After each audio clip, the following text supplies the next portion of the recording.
So the 6th and final episode of the Kenobi show just released, and here are my thoughts. In this video, I'm just going to speak about episode 6 by itself. However, on Friday, I'm going to have a video with my thoughts about the whole season of the show in general. And overall, I would say this was a good conclusion from what they set up throughout the whole show. I think they've done Obi-Wan and Darth Vader's conclusion well, setting them up for Rebels and setting them up for the original trilogy. However, how they concluded Reva's character, I think they could have handled it differently and handled her differently throughout this whole episode. Going into specifics about this episode, we start the episode off with Reva going to Tatooine to look for Owen and Luke as well. As from last week, we find out that she knows that the information about Luke and Owen as well. And I feel like throughout the last episode, they didn't really know what to do with Reva, as really her arc really concluded last week, as her whole plan was just to fight Darth Vader, was to get to Darth Vader.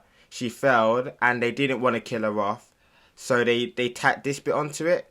However, Owen finds out about Reva's plan for them, and as Obi-Wan's not there, they go out, hide Luke, and they also get ready to defend themselves against Reva.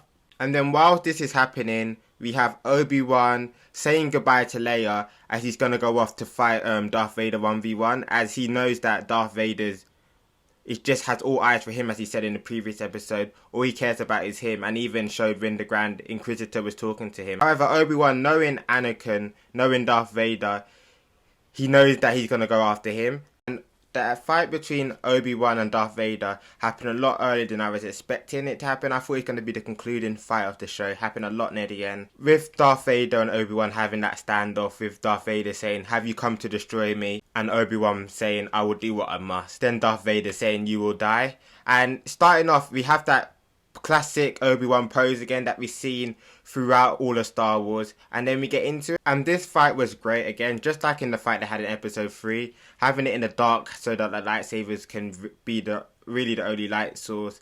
And all the actual fight scenes were great again, as Obi-Wan this time is actually a competitor to Darth Vader compared to episode 3. We're more in shock about seeing Darth Vader again and just trying to protect himself. However, Darth Vader is able to overcome Obi-Wan and he crushes him with rock. However, Obi-Wan's able to escape and ended up slashing Vader's mask. And I knew something sort of would happen like this, as Star Wars made a massive deal about bringing Aiden Christian back as Darth Vader, and we'll see him in the suit. However, I didn't really see the point in bringing him back if he wasn't able to, in some sort of way, see him without the mask, or see his face slashed or opened up a bit. And we did with Obi-Wan cutting through the mask and exposing half of his face. And I thought this is where the episode was really good, when that dialogue between Vader and between Obi-Wan during this time, with Darth Vader saying, "Anakin is gone, I am what remains." With Obi-Wan saying, "I'm sorry, Anakin, for all of it." With Vader saying, "I'm not your failure, you didn't kill Anakin, I did." And then Obi-Wan saying, to finish it off, "Well, my friend is truly dead." And whilst they're having this dialogue, the emotions you can see on Obi-Wan's face whilst realising that he can't save Anakin, that he truly is just Darth Vader now, is just really good. It was really great. Aspects like that is what I wish they developed more on. Not them encountering each other in every episode, but however, having that thought, having that reflection, having Obi-Wan having a plan, or having some sort of idea what he was going to do to try and save Anakin throughout this show. Once he realised, or when Reva told him that Anakin was Darth Vader. Also, we have Reva going off and attacking Owen, and Reva saying that she's doing this for justice. Reva going on to say that she's doing this to get justice for what happened with her. Also, it seemed to imply that Reva knows that Darth Vader, Anakin, is Luke's dad.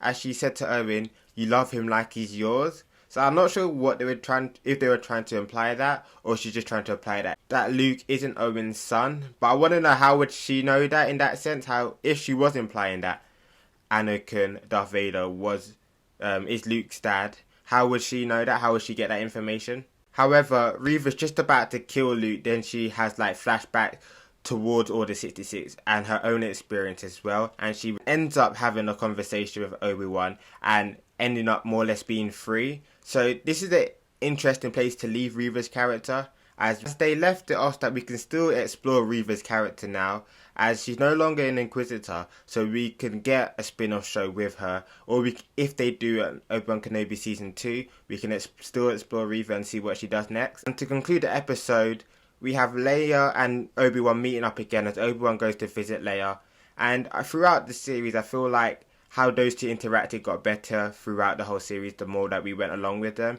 and I'm assuming unless they do Season 2, this is the last time that Obi-Wan sees her until we get to the original trilogy. Also, Obi-Wan talking to Leia about Padme and Anakin again, and I thought as earlier when he was speaking to them about Padme before, I thought that was a really nice touch, and to end their conversation like that as well, I thought that was nicely done as well. And then finally we have Obi-Wan going back to Tatooine and actually getting to meet Luke and having that classic line, "Hello there," having a massive surprise of seeing Qui-Gon Jinn as a Force ghost again, as I wasn't expecting it to be at this point. I was more expecting if we were to see him and to hear him more throughout the series, it will be more in the opening episodes or the episodes leading up to the finale, not actually in the finale and not at the end. And I thought how they handled that was nicely done, as well as the conversation they had of, "It took you long enough.